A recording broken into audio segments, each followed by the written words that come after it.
Well, welcome. Good evening, Mountain Mamas. How are you this evening? Wonderful. Wonderful. Love to see it. Well, hello, everyone. Thank you all to those who are joining us live and those of you who are joining us on the replay. We have some amazing ladies here with us tonight, and we're going to talk about elections tonight, all about elections. DL, well, let's just first throw it out there that tomorrow is the last day to register to vote. So make time to get registered to vote if you haven't. Go vote, wv.com. Throw it out there. DL, I'm throwing it to you next. Okay, I was trying to get my sister on here, so if you could communicate with her, because she thinks she has the wrong link, but I didn't need to come up with a word for today, because the word for this Monday has long been democracy and saving our democracy, and that brings up all kinds of issues about clean elections, getting money out of politics, voting rights, and hopefully Patty will get on here and talk about absentee voting, which has started West Virginia, perhaps down the road to some election reform. But last Monday, I was listening to songs and thinking about Monday. Instead of wearing a Mountain Mama t-shirt, I have on a shirt that says corporation t-shirt. One, because I don't get to wear this t-shirt very often, and two, because ever since the Citizens United opinion, I have been very strongly involved in election reform, because corporations are not people when it comes to voting, and their money should not be free speech, even though I am a lawyer and I know the Supreme Court said it was. I always have to agree with the Supreme Court. And there have been many moves ever since then to get money out of politics and to somehow address the Citizens United opinion. So I looked up the words to corporation t-shirt. It's from and anybody who first guessed. DL, hold on just a second. We're getting feedback from something. I've got Amanda's mic muted and Brittany and Selena's. So it's got to be on you or Kat. It's not on mine, so I don't have anybody here but me. Okay. So if you've got anything running in the background, just let us, Okay, so does anybody know right off where corporation t-shirt comes from? Okay, I looked up the words. There's some really strange words to this song. It goes, corporation t-shirt, stupid bloody Tuesday. Man, you've been a naughty boy. You let your face go long. Come on, Patty. I am the Eggman. Oh, I had no I was in shock. Like, oh my God, do we have to sing tonight? It's a sing-along tonight. So, we are not going to have a stupid bloody Tuesday, June 9th. We are going to have a great Tuesday. We are hopefully going to have all 25 Mountain Mamas. Now, not all of them. Some of them are safe to the general election, but they'll all be on the primary ballot. We hope there's 25 on the regular ballot.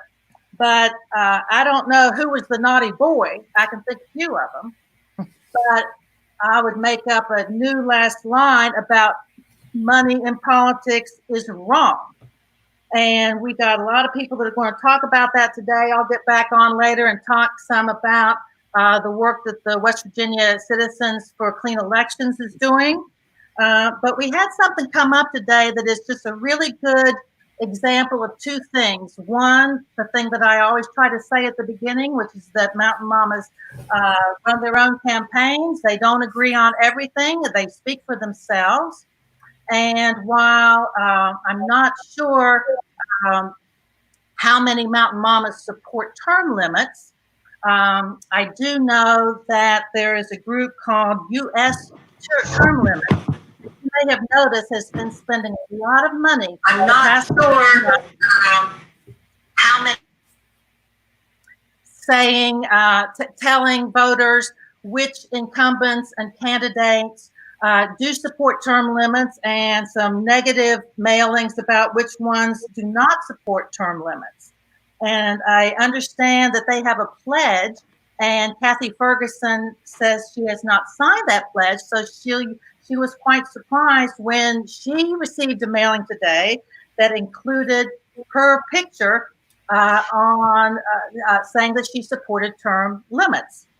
And so I got to wondering more about who are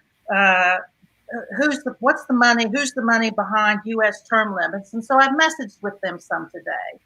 And I now know that they have a PAC, I think that's a federal PAC. They have a 501c3 tax deductible nonprofit, and they have a 501c4 non-deductible nonprofit. And they would not tell me which of those organizations funded this. And of course, they would not tell me where they get their money, except that they get it nationwide from their many, many supporters. And perhaps they do. He invited me to call him, and I may do that.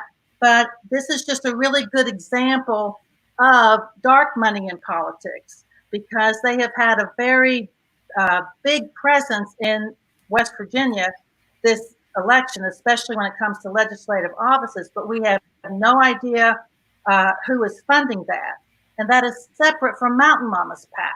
We are a state PAC. We are a very transparent PAC, as are all state PACs. Just like the candidates, just like the parties, we say who gives us money. We say how we spend our money. And when I say Mountain Mama's PAC, it is not a dark money PAC, which is one of the many things that the Citizens for Clean Elections and Mountain Mamas want to see cleaned up, so that when there are entities that are very involved in making independent expenditures, things that candidates don't even know about, that the people know who's sending them out and who's funding their work. So with that, I shall see you a little later on, and let's hear more about how to save our democracy. Wonderful. Well, I'm going to let you out. I'm going to be Brittany in, and then we're going to start the conversation. And Kat, I'm just going to go straight to you first, if that's okay, because obviously DL just brought up that you received this flyer today. Can you just briefly tell us, what the scoop was? Well, actually, I received the flyer last week. There were 3 registered voters at this household, so we got 3 postcards. I'm not going to speak to U.S. term limits, which is the entity responsible for that, because I really don't know that much about them. I did a little bit of vetting, and my conversations with them basically were such that I indicated I was not going to sign the pledge just because I didn't want to marry myself to an organization that I didn't know that much about. I had some concerns about their lack of diversity in terms of women and people of color. But the one thing that I will say is that they were very clear about their desire to advance the initiative. They are an organization that is made up of Democrats, Independents, and Republicans. So I didn't have an issue with that. And I am in favor of term limits. It's something that you'll see on my campaign materials and on my website. And that's good, bad, or indifferent. Just depends on how you feel about it. My gut in terms of term limits tell me, and I understand that there is research and there are always arguments about why term limits shouldn't be enacted in terms of Congress. Our votes actually are in a sense, term limit people, and I understand that. But at the same time, what I do know about business, about boards, about a lot of variety of things that we do, we're always looking for change and we're always advancing change. And there should be an opportunity for new voices to come to the table. And because of money, very often folks aren't able to do that. What I find, and even here in West Virginia is a prime example, is that you have, familial dynasties. There are a lot of low information voters who go off of name and name recognition only. So if your father or great grandfather or great grandmother perhaps was, in office and you have the same last name, people just tend to keep voting for those folks. They're not necessarily seeking out information. And as a result, people that are lobbyists that have, monies can funnel those campaigns, and they make them very strong. And so it's very hard to compete. So to me, it's I don't have a problem with a reset button. Even the argument of continuity and staff people who can speak to issues and that type of thing isn't necessarily a concern. I just look at it as in the sense of, if somebody died in office, if somebody decided not to run for office and run for another office, it would be vacated. So we have to learn how to work within the scope of what's at play, and just try and serve our constituents. And I will say that in terms of the constituents here in 35th District, an overwhelming majority of people that I've spoken to are in favor of term limits. And that's pretty much what I'll say about that. Okay, well, and real quick before we move on, wow. So Douglas Hoff wants to know what county's compromise of the district, Ferguson. I'm not sure. Kanawha County, the 35th District. It runs pretty much all the way down McCorkle Avenue, from Tornado or Upper Falls all the way down to Kanawha City.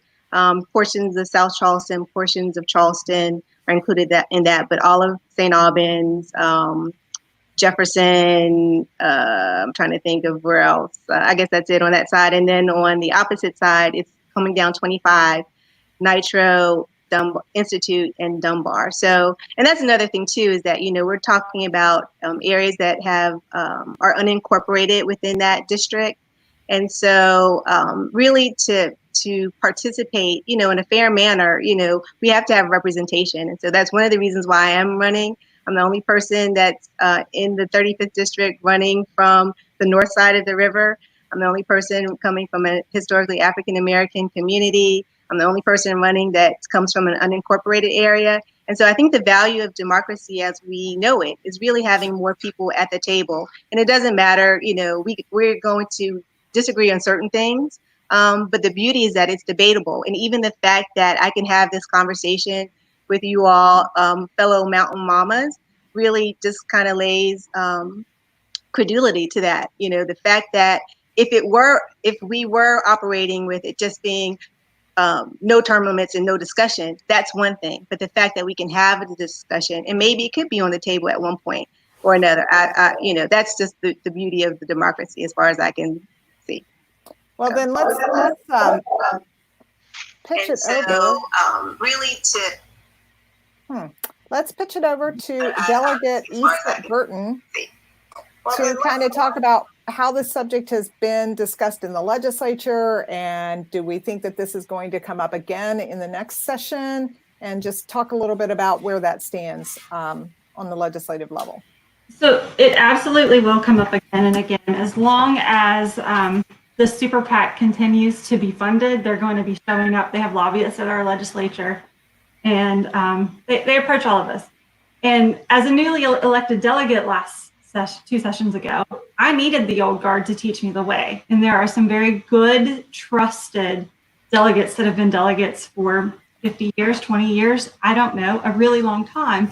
And I need their wisdom and knowledge, because there's no handbook that says how to legislate or how to make laws or how to do anything that you do when you get there. You show up and you try to do what's best for the people. And there are a lot of people that have been there a really long time that are great.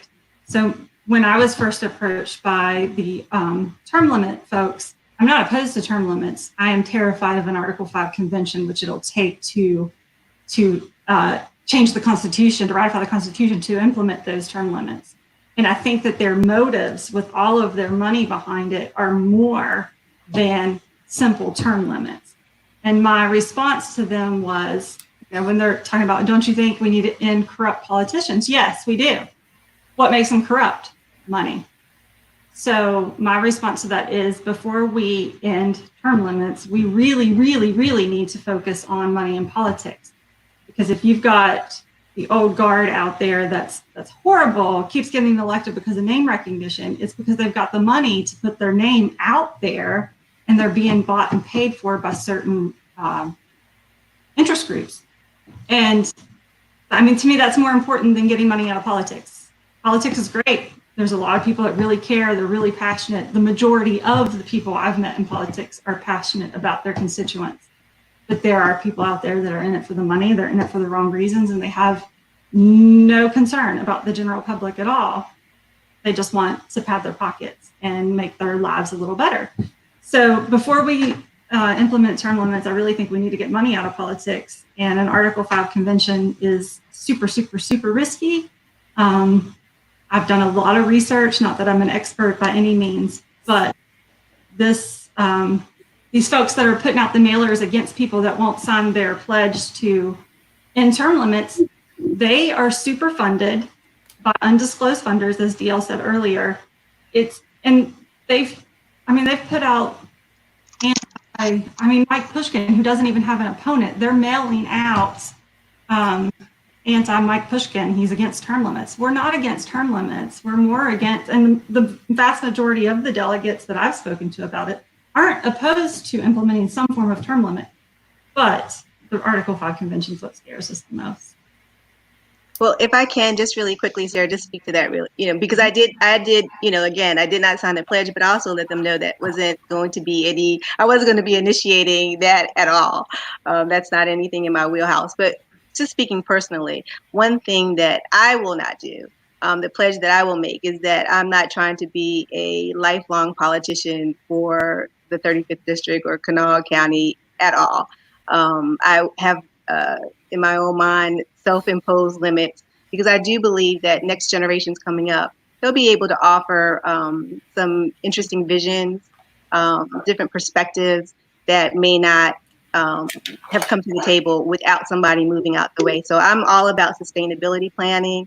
I think that folks that are in office that are doing a great job, I think that's important. But at the same time, they can train those up under them and even staffers within their office to carry on the work if they're that married to those issues and really want to advance that agenda. But I certainly do believe that new people coming into the process is very and vitally important. Very good points made. I'm going to take this out and see if that's better. Can you guys, is that better? Mm-hmm. Can you hear me? Yes. Okay.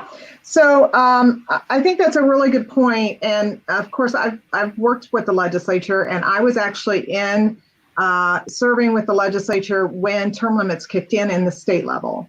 And I really think at the time that the vote was held, people thought they were voting on the federal legislative level for term limits on the federal level.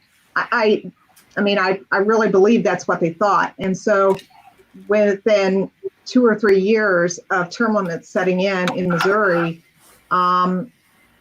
it was rough. It was really rough because all the old guard who were good people had built relationships with fellow legislators, lobbyists, who could actually tell a lobbyist, listen, that's not what we're going to do. So there's I guess arguments on either side. Kat, you bring up a really good point about this group of people, this group of women, is that we all can have these conversations and that they are debatable and that they are things that we can address together and still agree to disagree, but we're working together. Everybody's working together. So I want to throw it, if I could, to Patty. Patty, do you need to go right away? Are you limited on time, or can we hold off on going to you? I am at your pleasure. Okay, so I think what I might do, Patty, is take you out for a little bit and bring Kayla in, and then we're going to go to Selena next. Okay, so give me just a second here. We've got a lot of Mountain Mamas in today, so that's great. So Kayla, come on board. We're ready to have you. And Selena, we're just going to kick it over to you right now because let me tell you, you're pretty passionate about corrupt politics and dark money, and I'm going to give you the floor. All right. Well, thank you. Well, of all the Mountain Mama Monday topics that we have talked about, to me, this is the most important issue. And I'll tell you why.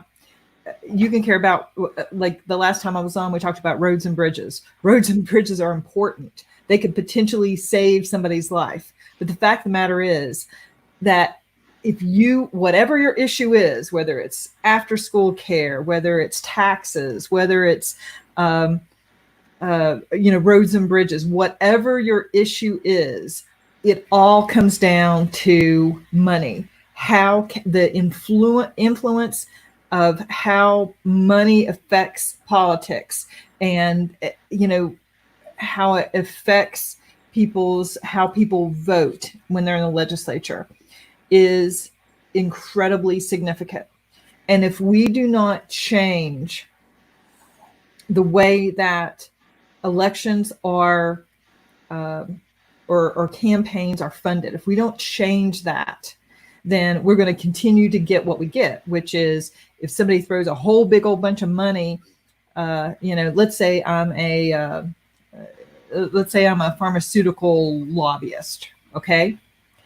If I have access to an enormous amount of money, I throw an enormous amount of money. It doesn't matter whether you're Democrat or Republican. It doesn't matter. They hedge their bets. They throw an enormous amount of money into funding people's elections. Then they come back to them and ask for favors. I mean, this is nothing new. I have access to an enormous amount of money. Oh. I threw an enormous amount of money. Kayla, you might want to mute your Facebook. There you go. Gotcha. This is nothing new. This is how politics has been done for centuries.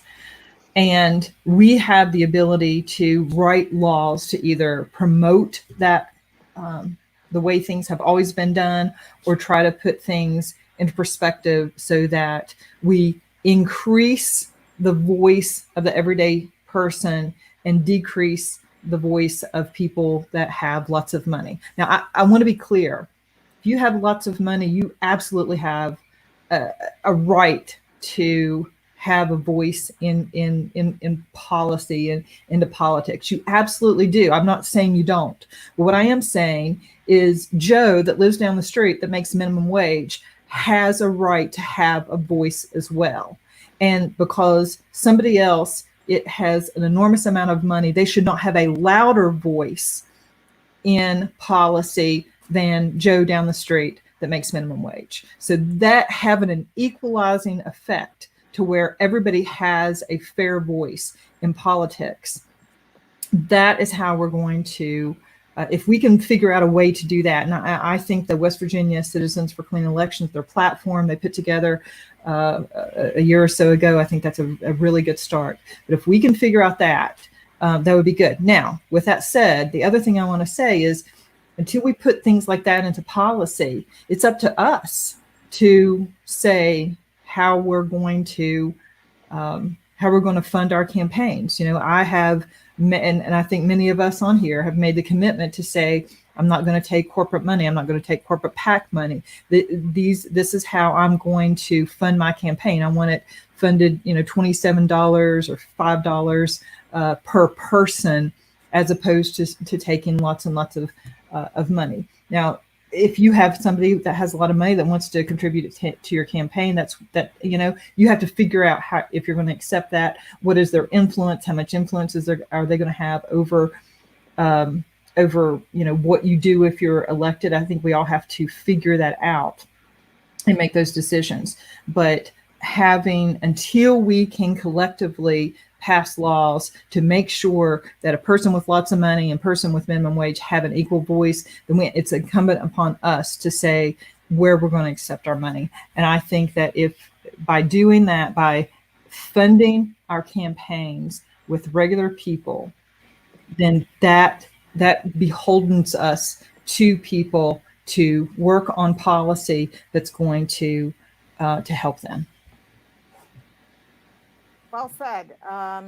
Well said. And we all know from elections before that people can be very successful with raising money from individual people, $1, $5, $15. And so it can be done without the dark money, corporate money. And sometimes, and I want to go back to this, is sometimes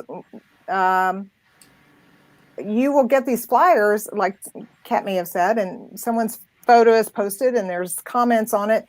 And the candidate had no participation in that, in putting together that flyer at all.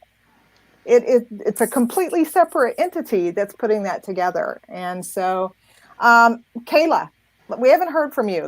Let's bring you into this conversation. I'm going to unmute you. Am I good? Can you hear me? You're good. Yes.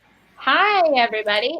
So I worked with Selena a little bit on West Virginians for Clean Elections over the past 2 years, I think. And there's a lot of different ways that we can work on clean elections. Money is a huge part of it. Another big part of it is access to voting, right? So things like same-day registration, which we don't allow in West Virginia. Like tomorrow's the last day to register to vote in West Virginia for the primary, and the election isn't for a few weeks. So people who want to vote on election day but maybe haven't gotten around to registering or updating their registration won't be able to vote if they want to go in on election day. Same-day registration is huge. We have voter ID laws here in West Virginia that are really disenfranchising for a lot of folks that aren't able to get IDs. Even there's a variety of ways you can do it, but having to have an ID it restricts voting. And there's also different kinds of elections that we have, like something like ranked choice elections or runoff elections would be really good for West Virginia and would help the process. And these are all things that we're not using. Automatic voter registration, West Virginia passed it 3 or 4 years ago, still hasn't been implemented. And there's just excuse after excuse after excuse as to why. So money in politics is a huge thing. Dark money's awful, but there's a lot of other things that we can be doing too. And I know the West Virginia for Clean Elections platform, there's so many bullet points, and that's a really great organization for clean elections. Yeah, and we're definitely going to bring DL back in shortly to talk a little bit in greater detail about some of that stuff. Brittany, I'd like to get your thoughts. Weigh in on this conversation. Yeah, so I would consider Selena my go-to for clean elections. She's explained a lot to me. But I mean, everything that everyone said is also how I feel. I mean, getting money out of politics is probably the priority. Since last election in West Virginia, we doubled the amount of money we can donate to a campaign, just like that, doubled it. So that's a big concern for people who have a lot of money. And I'm also someone who signed the West Virginia Can't Wait pledge and, has agreed not to take any corporate money. So everything I've raised has been small dollar donations. And so it makes it really hard for someone like me to run for office when that's the case. It would make it even harder for someone who maybe, who isn't as privileged as me and isn't as, comfortable as I am financially, because you have to maybe drive places or spend a lot of your free time out in these areas. So if we could have some sort of public funding or a much more accessible cap to how much we could spend on an election, I think that would, improve, the validity of elections at this point. But yeah, I mean, everything that everybody said, getting rid of Citizens United is a huge problem. I would say that the one reason that I spoke to U.S. term limits and told them that I wouldn't agree to sign on with them is the Article 5 convention. The Supreme Court hasn't ruled that an Article 5 convention would just address one issue. So as soon as you get in for term limits, you can literally do whatever you want in terms of trying to vote on changing the Constitution. So that's my big concern with that. And I think we really just need to change how people view elections, because people that I talk to don't think that elections are fair. They don't trust the process at this point. They're super disenfranchised. Like Kayla saying about, people having to show their ID. I know Rosemary Ketchum up in Wheeling, she's running for city council. She has done a lot of work trying to get IDs for people. And it's a huge process for someone who maybe is struggling with homelessness or joblessness and can't get a hold of an ID, and that makes it impossible for them to register to vote here. So there are so many things we can do to make it more accessible to vote, to improve the validity of our voting system, and improve the trust that people have, and making sure that money isn't the only way that you can run for office. Well, well said. I'm going to take just a moment to answer a few questions, if we could. Mason Arbogast, I know tomorrow's registration deadline, but is it midnight tomorrow or the end of the workday? I don't know the answer to that. I would say end of the day, but you might want to call the West Virginia Secretary of State's office to make sure. But just to be sure. But I would imagine it would be as long as you register by midnight on the online registration, Secretary of State's office. That would be my guess. But again, that's just a guess. Please call them just to make sure. Well, and we'll bring Patty in here just a second. She will know. Yeah, she will know. And then let's see. There was another. Oh, how many Mountain Mama candidates statewide? So there's 25, correct? I want to make sure I have that right. 25. I do believe that is correct. So let me, Brittany, I want to go to Patty real quick since this question has come up. So I'm going to, we're going to just let Brittany go grab a bite to eat, and we'll bring in Patty because Patty, that question has been asked, is about the deadline registration to vote. Again, everyone in West Virginia, tomorrow is the registration, a deadline to vote, to register to vote. Patty, the question has been asked, is it end of day tomorrow, end of business day, or is it midnight? Tell us what the deadline is. I'm getting, I happen to have a county clerk who joined my watch party on my Hamilton for House page. So I'm double checking my knowledge. I always double check with the county clerk. The election law is so complex. I never quite trust my memory. If you are registering at the county clerk's office, it would be at the close of business, which can differ, 4 o'clock, 4:30, 5 o'clock, depending on what county you're in. I believe it is online until midnight because that's the actual end of the day. But hope to have a double check on that answer. Well, we will be sure also to include that in the comments at the end of our event this evening so that we can make sure that we do have that information. So Mason, thank you so much for the question. We do appreciate it. Yes, great question. So Patty, talking about registration, absentee ballots, let's get an update from you on, because there has been some tremendous I don't know what to say. People are voting by absentee ballot, and we're surpassing past voter percentages already, correct? It's actually been kind of amazing. This is a wonderful, like, live civics experiment that has been, we've been given the opportunity for or thrust upon us, depending on how people feel about it. Mm-hmm. But now this is as of today. These are really updated numbers. 233,944 absentee ballots have been requested. This is a more amazing number. Of those, 112,419 have been returned, which means that many people have voted. So I think that's amazing. If you take 1.2 million registered voters, which is our total, that means over 9% have voted. But if you take a more realistic number, I mean, I don't know that we've ever had 100% or even close, but 700,000 is a good realistic number of how many people will vote. It'd be great if it's more than that. But so if you take 700,000 who actually vote, then that is 16%.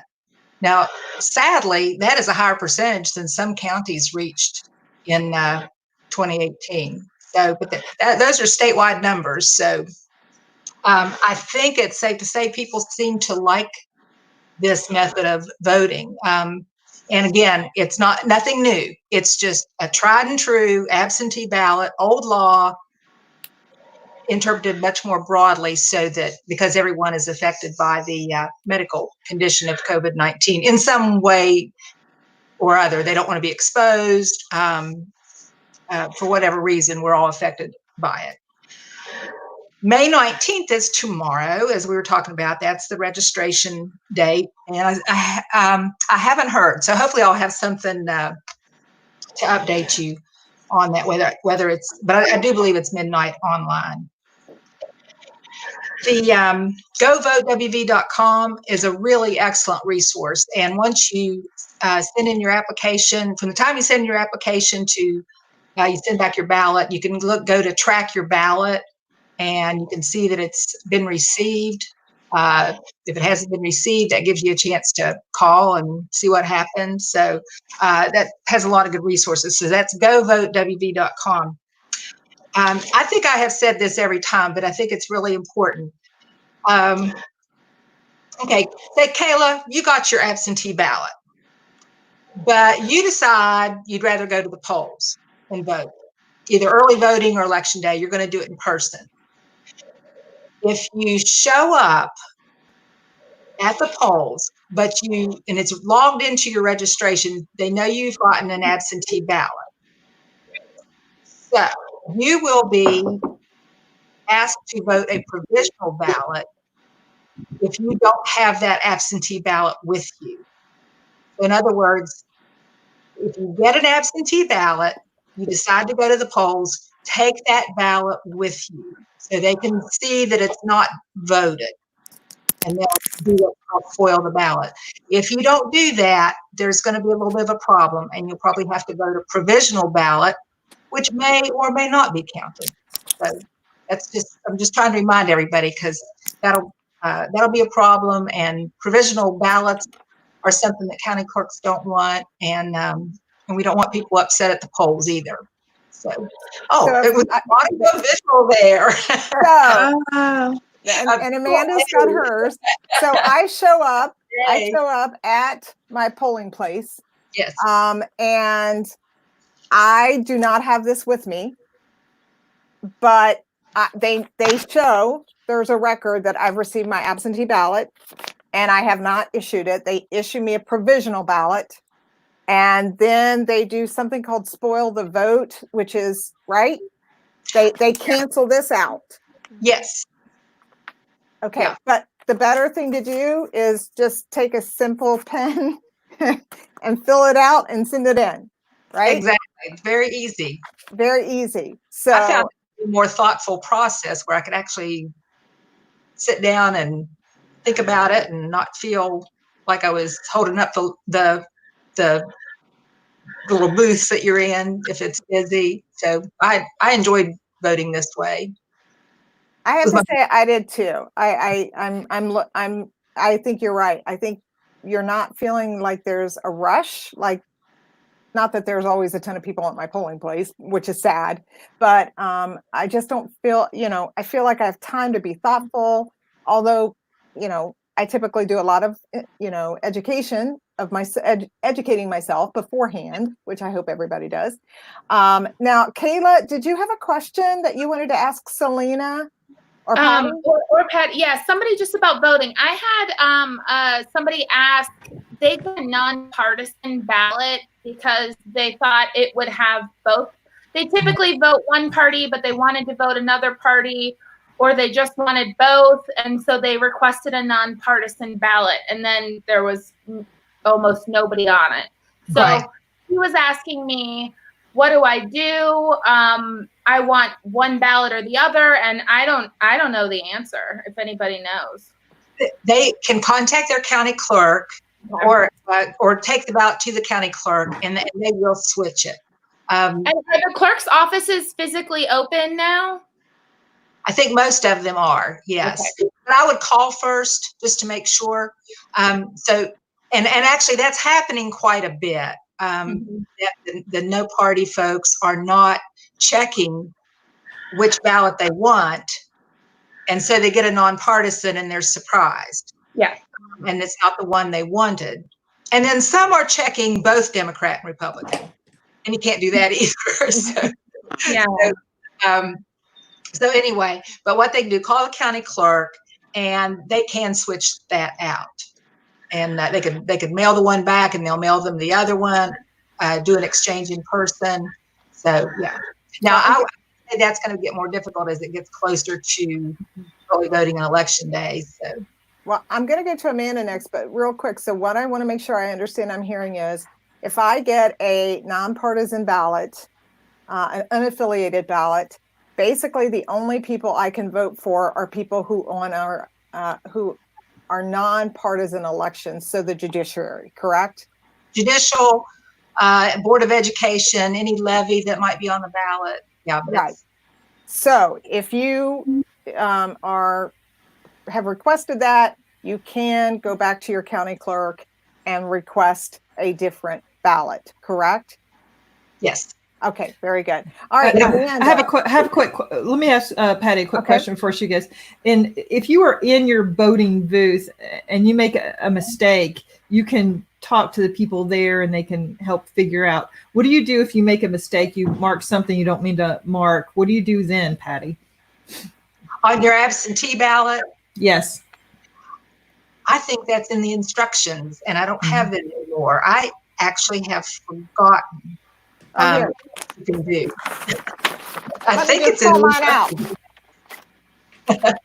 But there is a, if I'm remembering right, there's a way to do that. Or you can also call your clerk and get another one. Yeah, it says if you make a mistake in your selection, cross out both the mark and the candidate or issue and mark your choice.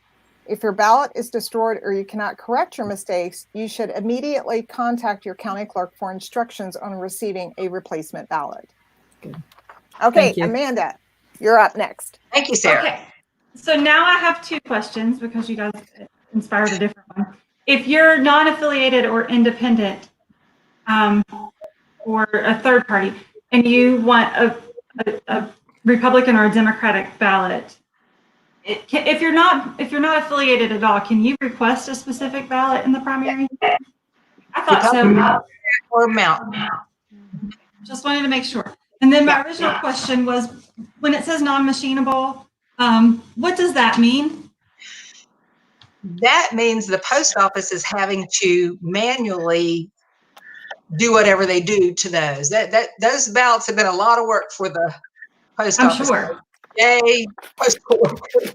And I know that there's no scientific evidence to prove that voting by mail is more fraudulent or anything like that, like some of the news media will make it sound like it is. Are we hand counting these, or are they being counted by a machine? It depends on the system that the county has. They're not the same. But no, most will not be counted. Most have some sort of machine count. My understanding is that on the first day of early voting, which is May 27th, they will start what they call processing the absentee ballots, which means feeding them into the machine, but not tallying them. They will not be tallied. They'll start the process because there's going to be thousands of them. Then on election night, they will actually be tallied, and we'll probably get a pretty large dump of data from those on election night. Just like when early voting comes in, you get kind of a big gain in the number of votes there. So this will probably be very similar, but they will be counted by whatever machine process the county uses that night. I shouldn't have said process. They'll be tallied by on election night, but they will be ready to tally. In other words, they won't be opening all these envelopes and everything on election night. It was before we knew any results. And I'm just going to reiterate a point that you said earlier that I think is very important to remind people of. This absentee ballot, vote by mail, is not a provisional ballot. So 2018, I won by a very, very, very small margin, 27 votes on election night. So I sat through a canvass and I watched them find reasons to throw out the provisional ballots. And I was hesitant to trust this. I really was, the vote by mail, because I watched them say, oh, well, this person's address isn't verified or their name spelled incorrectly. Like they look for reasons to throw out the provisionals, in my opinion. But this is totally different, totally tracked. Just like you said, if you show up to vote and you have one of these in the mail already, they're not going to let you vote unless you've got it with you to prove that you didn't vote twice. So my faith in vote by mail has been completely restored but it is not a provisional ballot. And I think that's very important to remind people of that. Exactly. Yeah, that it is important.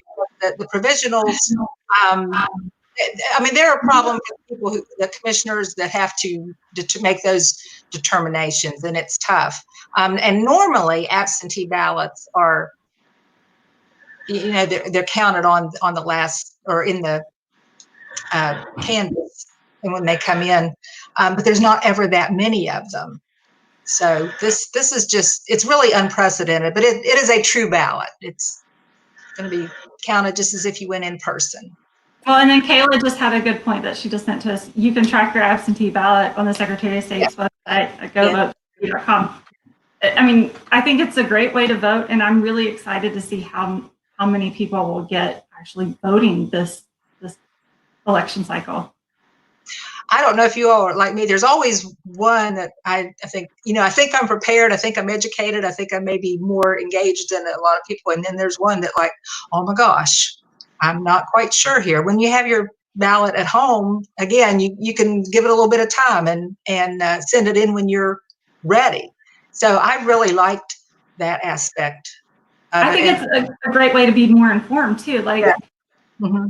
Yeah, I'm involved. I know who's running for almost every office, and it's still overwhelming for me. So I imagine what it's like for a regular citizen who's trying to work their full-time job, trying to keep up with their kids, trying to homeschool their kids, trying to do everything right now, and also trying to keep up with who they want to vote for. Now it gives them the opportunity to look at it and think about it and then vote.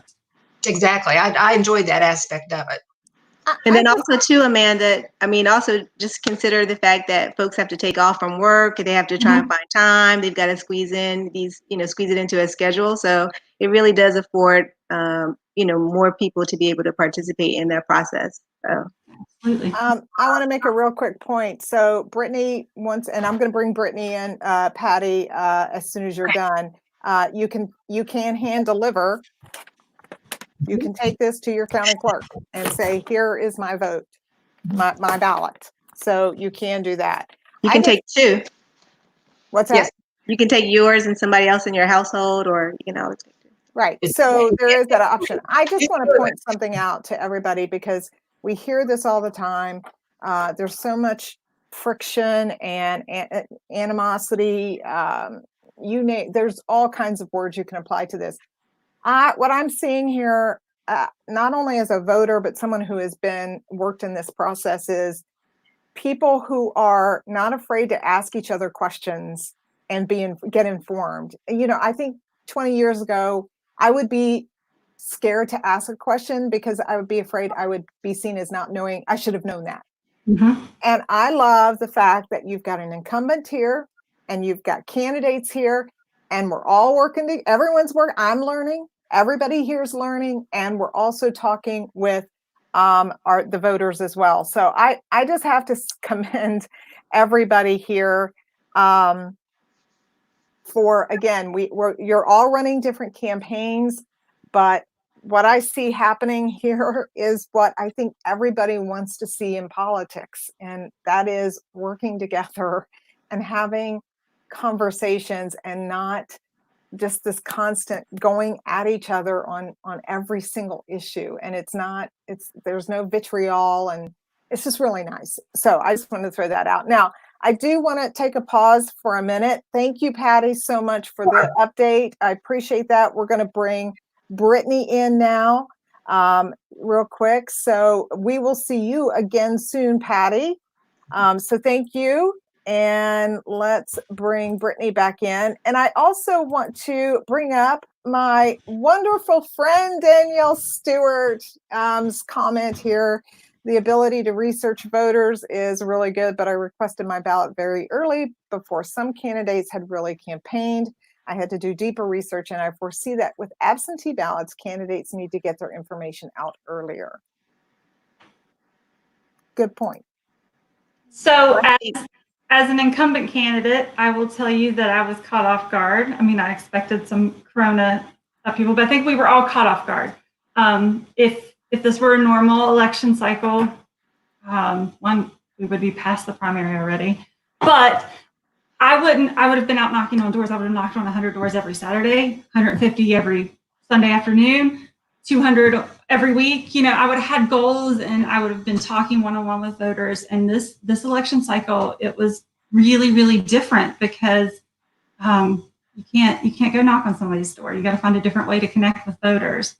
And we didn't have time to plan for getting our information out earlier, unfortunately.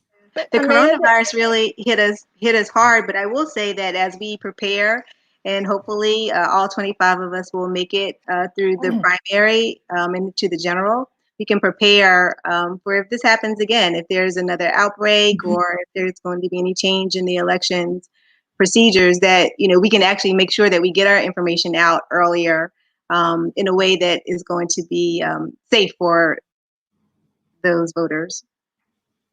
Amanda, do you Sorry, see this conversation really kind of expanding in the next session about making this that this is going to become the norm? I mean, I hope so. Like someone pointed out 3 years ago, we passed same day voter registration, and it still hasn't been implemented. I hope that this can be more normal than it has been in the past. What I foresee with the next, I actually foresee a special session coming up soon-ish, because we're going to need to tap into the rainy day funds, in my opinion. But I also see that we prepare for the process. Right now, we may have needed 5 special sessions already, but we've all been fearful of contributing to the spread of the coronavirus. So I think that we're not only going to have a special session for the budget, but we're also going to have a special session for the process, for voting, for how we meet as a legislature. And what's normal will probably never be completely 100% normal again. Don't get me wrong, I think that we will go back to normal eventually, but there's got to be plan B. And this has really shown us that, even though the last pandemic was in 1919, 100 years ago, we've got to be prepared for emergencies, disasters, pandemics, better than we are right now. Because we are all kind of flying by the seat of our pants trying to figure it out. Even though we tried to add money to the budget, we as in Democrats tried to add money to the budget to prepare, to plan, it still caught us quickly and off guard. Well, imagine in 2016 had the flood happened right before the primary, 2 weeks, 3 weeks before the primary. That would have obviously been a huge problem, because then people have no address anymore at that point. Some of them still don't, unfortunately. And potentially not an ID if it was washed away. I mean, absolutely. That goes to that. Very good point. Well, Amanda, we have a question here. I know you need to run. So Amanda, Mason is asking, could the candidates clarify which counties their districts include? So we'll start with you, Amanda, just so that we can let everyone know. So I represent the 36th, running for re-election in the 36th. It is all in Kanawha County, most of the upper Kanawha Valley, eastern Kanawha County. It's Davis Creek, Allen Creek, out the corridor, a little pocket in Tornado. You skip through the South Hills portion, that's Kathy's and Kayla's district. You pick up the hillside of Charleston. So if you drive up the hill even slightly in Charleston, Edgewood, Westmoreland, Greenbrier Street, all of that area in Charleston's me, and then Bell, Malden, Rand, Pratt, Hanley, Montgomery, all of the eastern Kanawha County is part of the 36th district. Okay, and I will say, you guys, we have a website, so you can get to know all of these candidates, what districts they're running in or what they currently represent, and they're running for re-election at our Mountain MTE mamawv.org website. And I will put that in the comments now. So Amanda, we bid you farewell for this evening. Thank you so much for joining in. Good to see you, Amanda. Good to see everyone. Thanks for having me. All right, take care. Okay, so we're going to bring DL back on. We're going to try and stay on track. It is 7:55, just so we know. Brittany, I know we didn't have a lot of time with you, so I'm just going to ask, let everyone know which counties you're running in and any additional, thoughts that you want to add to this conversation on elections. Yeah, I am running in the 46th district, which is all of Lewis County and a little part of Upshur County, like the western part of Upshur County.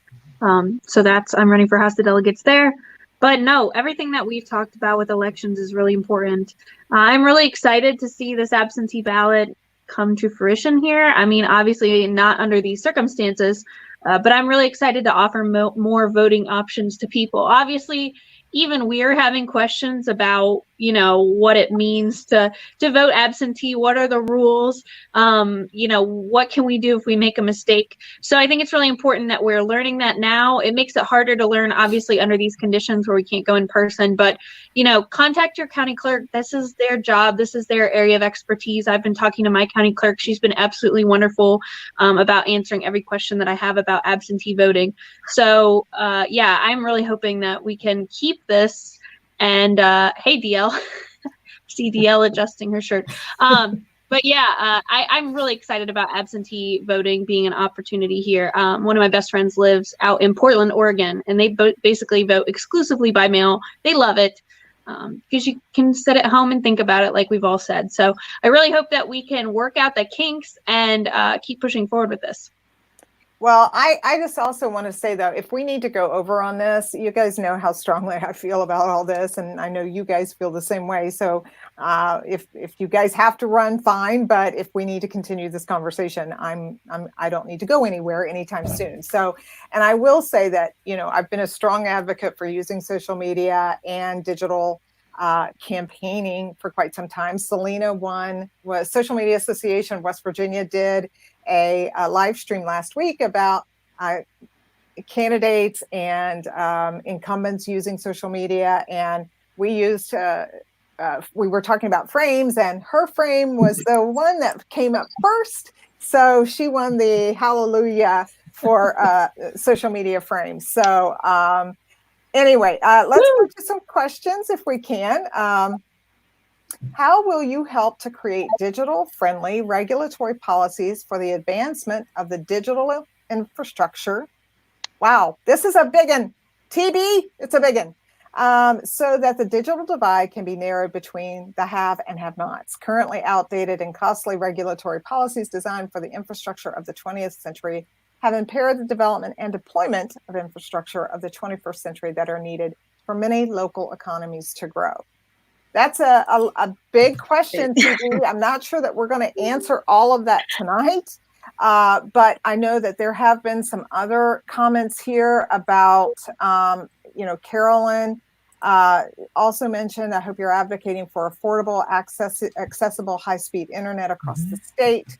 I think everyone here is definitely for that. And so let's see. And we talked about that in the week that we talked about infrastructure. We talked about broadband and the importance of that. And if you're in a city and you have it, that's great. But it just so happens that people live in hollers and valleys, and they deserve to have the opportunity to have all that too, to be able to have a business, to be able to communicate with their grandchildren. In 2020, it's a right of people to have access to broadband. Hey, Sarah, can you maybe put the link from last week's conversation there for TP Phillips? Exactly. I was just getting ready to say, for all of you that are watching, which we are so glad you're here, we've done numerous Mondays with Mountain Mamas, and you can actually watch those. And we talked a lot about infrastructure last week. And Kat, I know you're going to have to run, so I want to give you just a forum real fast to add any additional comments that you have before you need to go. Well, I was just going to say, in terms, we're talking about districts and what areas we represent, what portions of the counties and so forth. But the important thing for folks to remember is that going forward, this is a census year. And so we're asking that folks fill out the census. Is very important. And that will dictate what our new districts look like and what type of representation we have. We have to redraw lines, and certainly there are certain areas that are gerrymandered now, and so that goes to that whole conversation about democracy and how we enfranchise people and make sure that they're included in these processes. So just wanted to make sure that folks know to fill out their census and make sure that you're electing folks that will be mindful of redistricting lines going forward. Good point. Very good point. And we will put that on our comments as well to remind everybody to fill out your census. It's so critically important for West Virginia that everybody participate in the census. I just cannot be overly stated or stated enough on behalf of everyone. Kayla, I know that we brought you in, and before we go back to DL, any final thoughts from you, and then we'll go to Selena and we'll round out with DL. Yeah, Kat said some of it about gerrymandering. It's wild when you hear Amanda list her district because it makes this big C shape around Charleston, and it's just so absurdly gerrymandered. And whoever we elect are the people who are going to be drawing the lines next year. So it's a huge deal.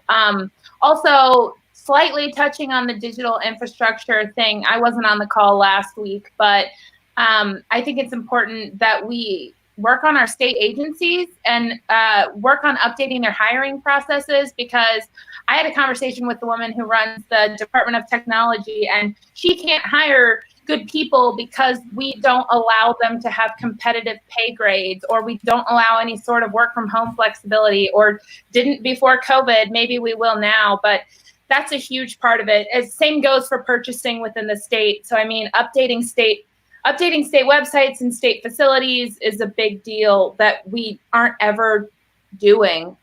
Things just kind of stay status quo. So that's a huge part of it for me as far as digital infrastructure goes. But yeah, that's all I got. Well said. Well said. Selena, before we go head to DL. So to answer the district question, I'm in District 32. That is all of Fayette County, the northern part of Raleigh County, a tad bit of Kanawha County near Montgomery, a little bit of Clay, and a little bit of Nicholas. It's a huge district that has 3 representatives, and I have no doubt that it was gerrymandered.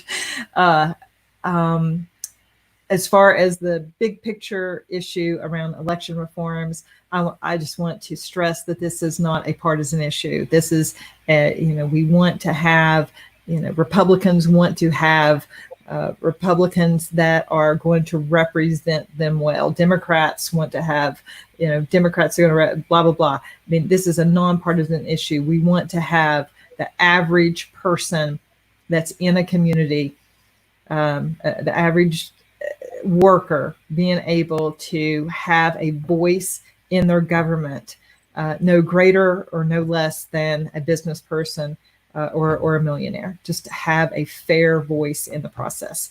We need to figure out how to make that happen. Until we do, having our campaigns funded by regular people, rejecting corporate money, is the way to go. And thank you for the opportunity to talk about this very, very important subject. Absolutely. Well, it is critically important. So, and we know DL, obviously, I can say leader of the pack. Finally, I got to say leader of the pack. The leader of the pack. DL, let's it is, we're over time, but again, I think this is such a critically important conversation. So let's hear your final thoughts. As I know you're on the coalition for West Virginia Citizens for Clean Elections. So. Okay, well, thank you. And it was good I was in the background because I'm an interrupter and I had something to say about every good thing that was said by the various mamas here. But one, everyone seems to have either received or sent back their provisional ballot. But me, I still have my show and tell request ballot, although while you have until, I think it's June 6th, correct, to request a ballot, that is really waiting until the last minute. Yeah. So don't do that. I'm going to get mine in the mail tomorrow. But I am reminding you that where it says the ballot you're requesting, Democrats have to vote Democrat, Republicans, Republican.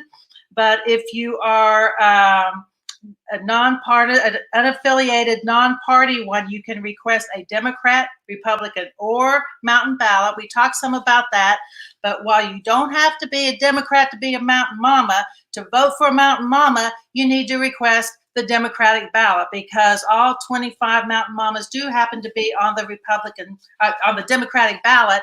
And I appreciate the question about where are these people from. We're going to buy the mountainmama.org, westvirginia.org, so we can say it that way, but it's MTN mountainmama.westvirginia.org. But every one of the 25 mountain mamas have a page. You can learn more about them. The districts are hard to tell. There's only one Senate candidate. So the best way to find out about all the mountain mamas is to go to our new website. When we also talked some about coordinated expenditures. And so I just wanted to show the difference between a coordinated expenditure and an independent expenditure, because this is one that you can read right on it.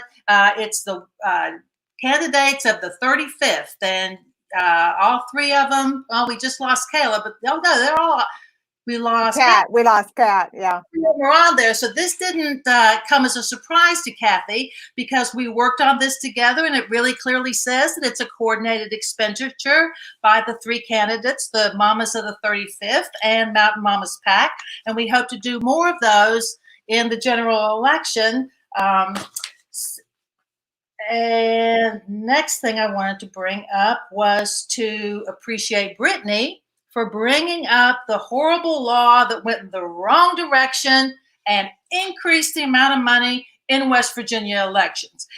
There are so few people who gave $1,000 for each election cycle, 2,000 total. And that was all that you could give to candidates, to PACs, and to your party. And it was not doubled. It was almost tripled for candidates, $2,800, right? And for PACs, $5,000 per election cycle. So we haven't decided what kind of swag you're going to get if you give us $5,000. But that's how much you can give us this time. And you would not believe how few people even gave the maximum before that law. And it was ridiculous to think that it would do anything to improve our democracy to put more money in politics. But that is what West Virginia did. And those are exactly the kinds of things where all these groups and citizens and there's community organizations, nonprofits, I think probably some unions, have been working together for years in West Virginia Citizens for Clean Election. And from it going from a conceptual theoretical thing in 2018 with Mountain Mamas, that you had to be for getting money out of politics and addressing corruption. Citizens, the coalition put together a 20 bullet point program that, as Selena pointed out, this is a nonpartisan issue.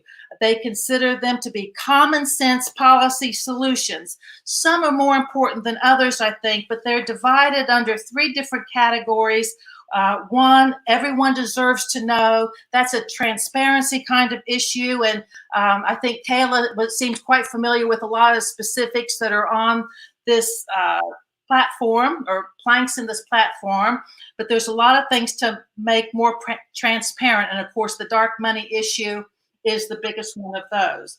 There's another one about holding everyone accountable about the revolving door between being elected and being a lobbyist, and things that lobbyists need to do. And that has 5 points in it.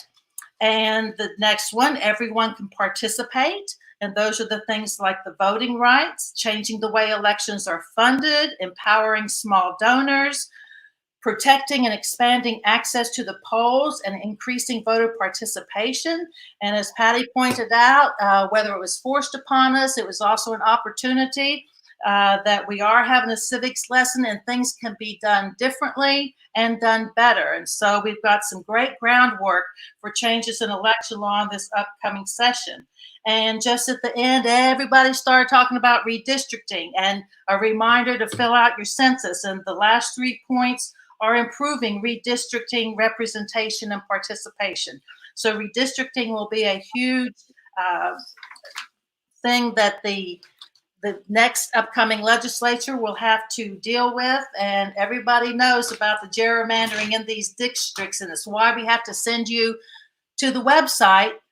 And that reminds me, we should probably put a map of the districts on the website because they are very difficult to describe, even with the 2 in Kanawha County that are multi-member districts. It is very difficult to explain to people. Our Senate districts in Kanawha County, there was one senator who was never quite sure where the boundary was in terms of putting their signs. So that's something that needs some work, and we invite anyone, especially if you are a member of an organization, to become involved in West Virginia Citizens for Clean Election. You can check them out on their Facebook page by that same name, and their website is wvoter-own.org.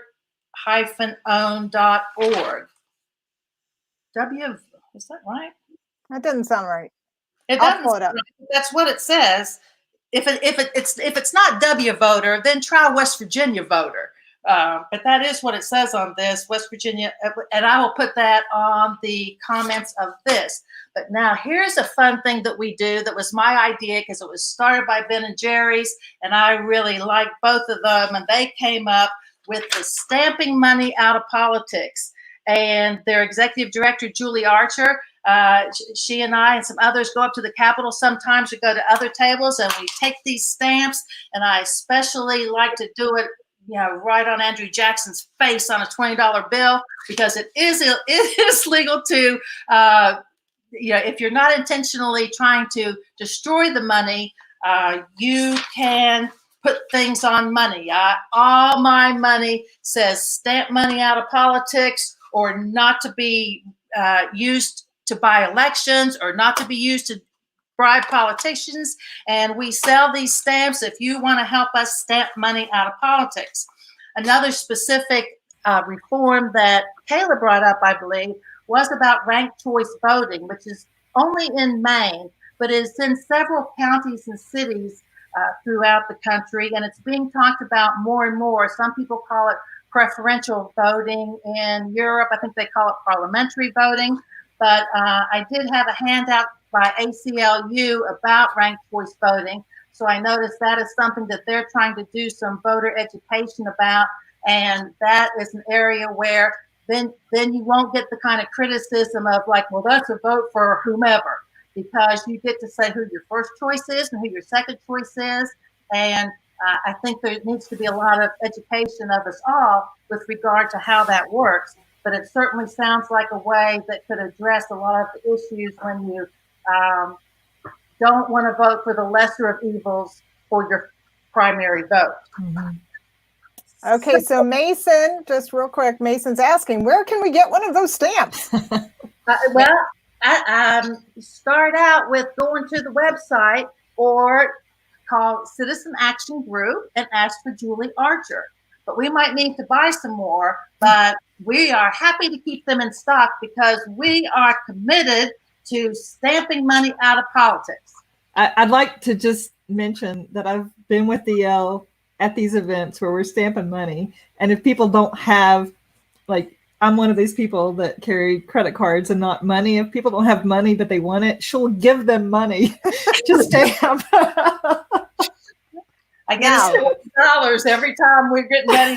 Yes. Especially love it when kids come along, because it is easy to educate a kid when they're going to get $1 and stamp it and get to take the $1 with them. So now we are on the subject of money, and even though we want to get money in out of politics, it seems kind of hypocritical to turn into asking for money. But no, it's not. Does a lot with a little. And we give swag for donations over $100 or more. You get a Mountain Mama patch or a lapel pin or a keychain. And we've also got our t-shirts for sale, but I got a big donation from the personal account of a Mountain Mama Business Time since I was with you last week. And so, I mean, there are no PACs that the candidates appreciate so much that they give money to the PAC. That is unheard of, but I really appreciate it from whatever source. And I started doing a thank you Thursday for that. Since, like I said, we're transparent, we have to say who gives us the money. So I decided to go ahead and let people know every Thursday who has given Mountain Mamas money in the past week.